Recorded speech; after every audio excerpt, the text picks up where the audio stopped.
Good morning all of you. Daily current affair के session में आप सभी का स्वागत है। तो आज का मोटिवेशन कोट्स है, हर जलते दीपक तले अंधेरा होता है, हर रात के बाद एक सवेरा होता है, मुसीबत देखकर डर जाते हैं लोग, लेकिन हर मुसीबत के पीछे सच का सवेरा होता है। इस मोटिवेशनल कोट से आज के करंट अफेयर की शुरुआत करेंगे। तो आज की जो मेन हेडलाइंस हैं, सरकारी स्वामित्व और ओएनजीसी इंडियन गैस एक्सचेंज पर व्यापार करने वाली पहली गैस उत्पादक जो है बन गई है। समृद्धि के लिए हिंद प्रशांत आर्थिक रूपरेखा को अमेरिकी राष्ट्रपति जो बाइडेन ने जो है लॉन्च किया है। विश्व आर्थिक मंच द्वारा सीईओ क्लाइमेट एक्शन लीडर्स गठबंधन का भारतीय शाखा जो है लॉन्च किया गया। भारत की आशा कार्यकर्ताओं को ग्लोबल हेल्थ लीडर्स अवार्ड 2022 से सम्मानित किया गया। विनय कुमार सक्सेना को जो है दिल्ली का नया उपराज्यपाल जो है नियुक्त किया गया है। विश्व कछुआ दिवस 23 मई को मनाया गया। 23 मई 2022 को टोक्यो जापान में भारत और अमेरिका द्वारा निवेश प्रोत्साहन समझौते ज्ञापन पर जो है हस्ताक्षर किए गए हैं। अंजलि पांडे ने बेंगलुरु में आयोजित CII एक्सकॉन में कमिटेड लीडर पुरस्कार जो जीता है। जोस रामोस होर्टा ने पूर्वी तिमोर के राष्ट्रपति के रूप में शपथ ली।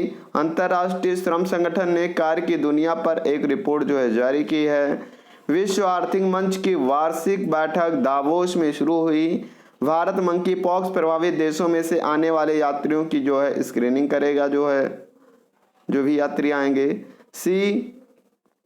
CAMP और CFTRI ने कृषि खाद्य प्रौद्योगिकी संबंध क्षेत्रों में नवाचार को बढ़ावा देने के लिए एक MOU पर हस्ताक्षर किया है। विजय शेखर शर्मा को पेटीएम के CEO और MD के रूप में फिर से जो है नियुक्ति मिली है।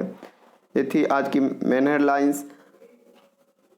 अंतर्राष्ट्रीय जैव विविधता दिवस या जैव विविधता दिवस कब मनाया जाता है? तो ये जो है 22 मई को जो जैव विविधता दिवस के रूप में मनाया जाता है। जैव विविधता पर कॉन्वेंशन के सहमत पाठ को अपनाने के लिए सम्मेलन के नैरोबी अंतिम अधिनियम द्वारा 22 मई 1992 को कन्वेंशन के पाठ को अपनाने का संस्मरण करने के लिए दिसंबर 2000 में संयुक्त राज्य महासभा द्वारा 22 मई को IDV के रूप में अपनाया गया, यानी 2000 से इसकी शुरुआत की गई थी।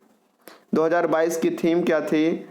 सभी जीवन के लिए एक साझा भविष्य का निर्माण करना। जैव विविधता की जो है थीम थी 2022 की, सभी जीवन के लिए एक साझा भविष्य का निर्माण है। एंटनी अल्बनीज़ को किस देश के प्रधानमंत्री के रूप में चुना गया है? तो ऑस्ट्रेलिया के जो है प्रधानमंत्री बने हैं। एंथनी अल्बनीज़ को जो है ऑस्ट्रेलिया का प्रधानमंत्री बनाया गया है। ऑस्ट्रेलिया की लेबर पार्टी के नेता एंथनी अल्बनीज़ ने देश के नए प्रधानमंत्री के रूप में शपथ ली। अल्बनीज़ ने 9 साल बाद सत्ता के लिए अपने इंतजार को खत्म करते हुए चुनाव में जीत का दावा किया और इसके साथ ही एंथनी अल्बनीज़ देश के जो है 31वें प्रधानमंत्री जो है बने हैं। ऑस्ट्रेलिया की जो है राजधानी है कैनबरा है। ऑस्ट्रेलिया की जो मुद्रा है ऑस्ट्रेलियाई डॉलर जो है इसकी मुद्रा है। हाल ही में प्रधानमंत्री नरेंद्र मोदी के नए निजी सचिव के रूप में किसे नियुक्त किया गया है? तो जो है IFS विवेक कुमार जो हैं प्रधानमंत्री मोदी के जो है नए निजी सचिव जो है बने सेक्रेटरी। कैबिनेट नियुक्ति समिति ने PM मोदी के प्रेस सचिव के रूप में विवेक कुमार के नामांकन को स्वीकार कर लिया है। विवेक कुमार प्रधानमंत्री कार्यालय के निदेशक हैं। तो 2004 बैच के भारतीय विदेश सेवा IFS अधिकारी जो हैं। पेटीएम के प्रबंध निदेशक और मुख्य कार्यकारी अधिकारी के रूप में किसे नियुक्त किया गया? तो विजय शेखर शर्मा जी को जो है दोबारा नियुक्त किया गया है।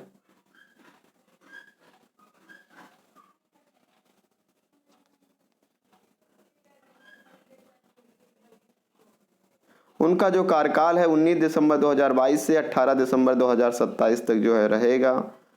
पेटीएम की जो स्थापना है अगस्त 2010 में की गई थी। इसका जो मुख्यालय नोएडा उत्तर प्रदेश में जो है स्थित है पेटीएम का मुख्यालय। इंफोसिस के मुख्य कार्यकारी अधिकारी और प्रबंध निदेशक CEO और MD के रूप में किसे चुना गया है?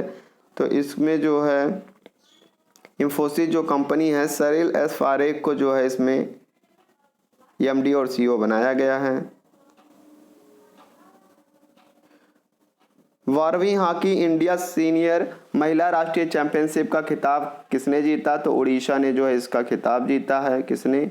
उड़ीसा ने इसका खिताब जो है 12वीं हॉकी इंडिया सीनियर महिला राष्ट्रीय चैंपियनशिप का खिताब जीता है।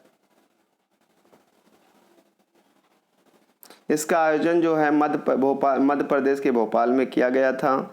किस मंत्री ने आईआईटी गुवाहाटी में नॉर्थ ईस्ट रिसर्च कॉन्क्लेव का 2022 का शुभारंभ किया? तो इसका जो शुभारंभ है वो धर्मेंद्र प्रधान जी ने किया।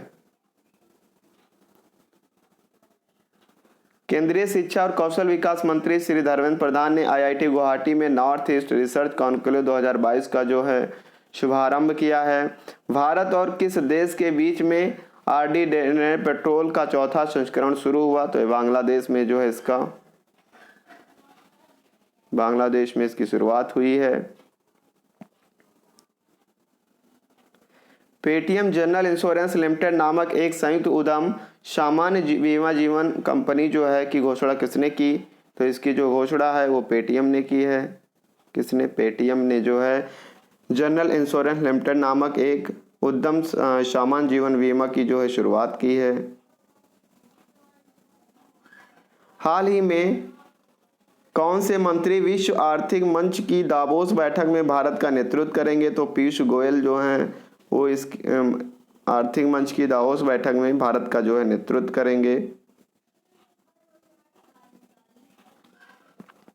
बंगाल की उत्तरी खाड़ी में चौथी भारतीय नौसेना बांग्लादेश नेवी कारपरेड का आयोजन किया गया। कहाँ पे? बंगाल की खाड़ी में जो है नौसेना भारतीय नौसेना बांग्लादेश की नेवी ने जो है कारपोरेट का आयोजन किया, जो चौथी बार किया है। 22 से 23 मई 2022 को क्षेत्र में समुद्री सुरक्षा सुनिश्चित करने के लिए भारतीय नौसेना बांग्लादेश नौसेना कोऑर्डिनेटेड पेट्रोल का चौथा संस्करण बंगाल की उत्तरी खाड़ी में जो आयोजित किया गया। दोनों पक्षों ने अंतर्राष्ट्रीय समुद्री सीमा रेखा पर संयुक्त जो गश्त की। नेक्स्ट घंटा फिर भी चलेंगे।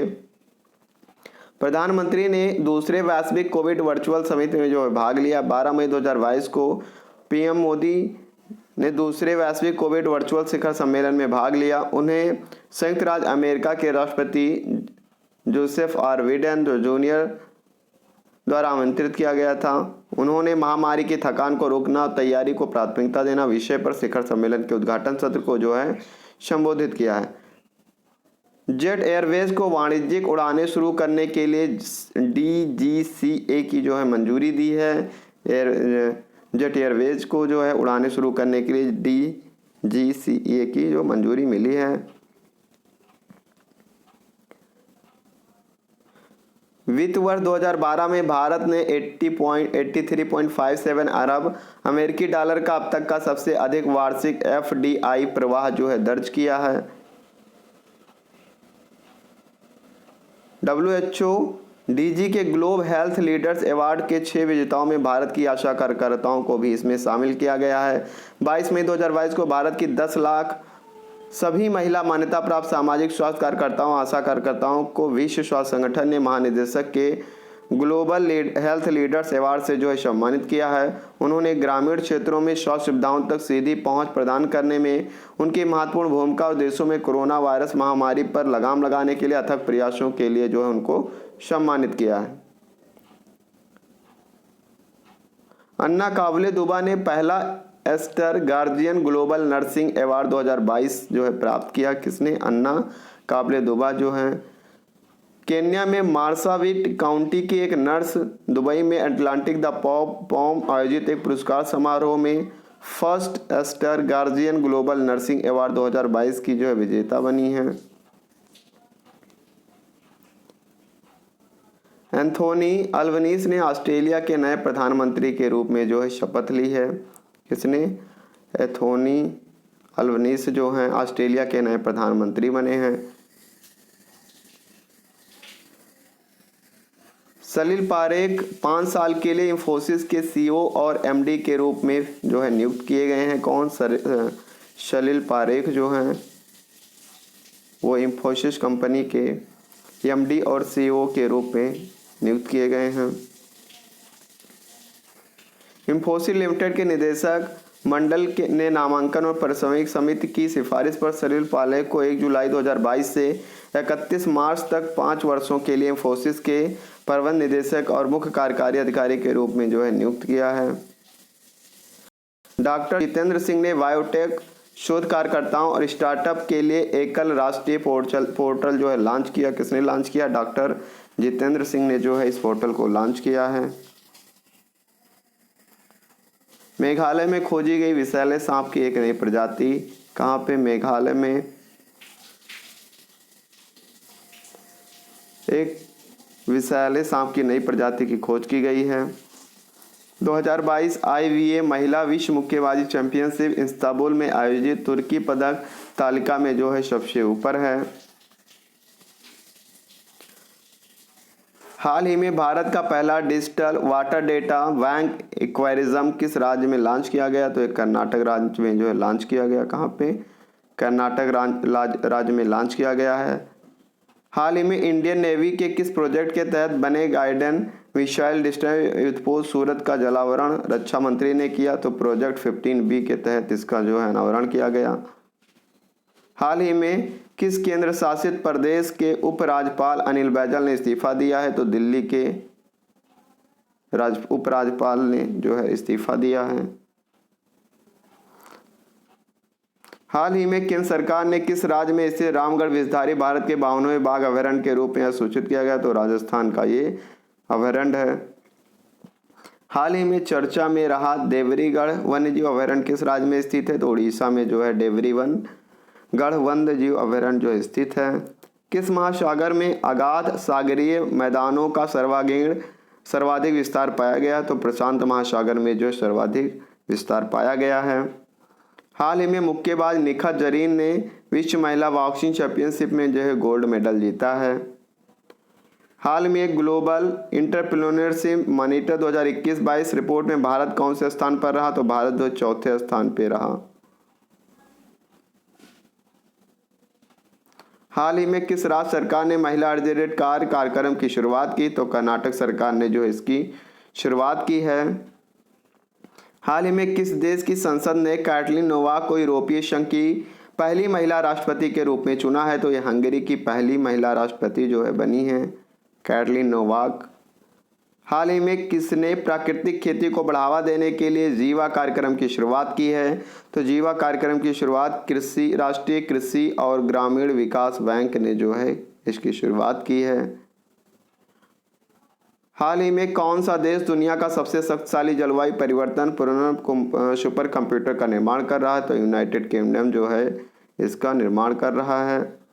हाल ही में बायोगैस से चलने वाला भारत के पहले EV चार्जिंग स्टेशन का उद्घाटन हाल में किस शहर में किया गया? तो मुंबई में जो है इसका उद्घाटन किया गया। किस राज्य सरकार ने राज्य के लोगों के लिए पहला जनसंपर्क कार्यक्रम लोक मिलनी योजना की शुरुआत की? तो पंजाब सरकार ने जो है लोक मिलनी योजना की जो है शुरुआत की है। विश्व बैंक ने हाल ही में किस राज्य की श्रेष्ठ जी परियोजना के लिए $350 मिलियन अमेरिकी डॉलर की वित्तीय सहायता देने की मंजूरी दी है? तो गुजरात सरकार को जो है $350 मिलियन अमेरिकी डॉलर वित्तीय सहायता देने की मंजूरी दी है। ये थी आज की current affair. Thanks for watching.